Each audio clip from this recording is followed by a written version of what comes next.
Good morning. My name is Aaron. I serve as the pastor at our Crossroads campus here at Christ Church. And today we're in John chapter 7.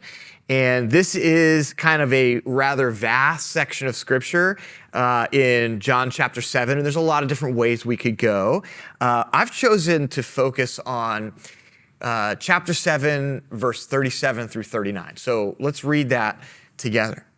So on the last and greatest day of the festival, and we'll learn about that in just a minute, Jesus stood and said in a loud voice, "Let anyone who is thirsty come to me and drink.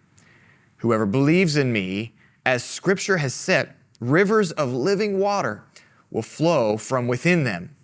By this he meant the Spirit, whom those who believed in him would later receive. Now, throughout the book of John, and especially in chapters 14, 15, and 16, we have the chance to learn about the work and ministry of God the Spirit, the third member of the Trinitarian Godhead. But here, Jesus strategically teaches a profound truth about the Spirit of God. You see, this was the end of a festival, the Festival of Tabernacles. And the festival would conclude with the pouring out of water, like ceremonially pouring out water, and kind of chanting or quoting Psalm chapter 118, verse 25. The water symbolized the water that Moses drew from the rock when the Israelites were thirsty in the wilderness. Perhaps you remember the story. And in that moment, Jesus stands to proclaim the great invitation he has for thirsty sinners. And he says this, "Let anyone who is thirsty come to me and drink."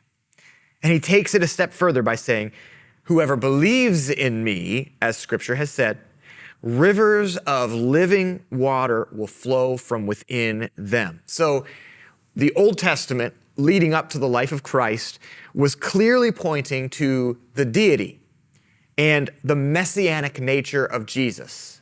And he was standing before them in flesh, proclaiming the truths they would have already realized from their studies. And Jesus connects their belief in him to the Spirit of God who would one day live within them. So that's what we see in verse 30, kind of 38 and 39. "So whoever believes in me, as Scripture says, rivers of living water will flow from within them." And he explains what that means. By this, he meant the Spirit, whom those who believed in him were later to receive. So they hadn't received the Spirit yet. We know that in Acts chapter 2, the Spirit of God kind of invades the church and dwells and lives within the church. And that's how we experience the Spirit today. But he was expressing the fact that they hadn't had that really up to this point.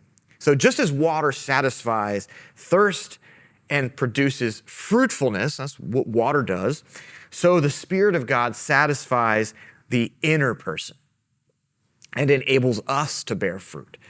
So at the feast, the Jews were reenacting a tradition that would never satisfy, right? Just a traditional ceremony. Jesus offered them living water and eternal satisfaction. I hope you have a great day.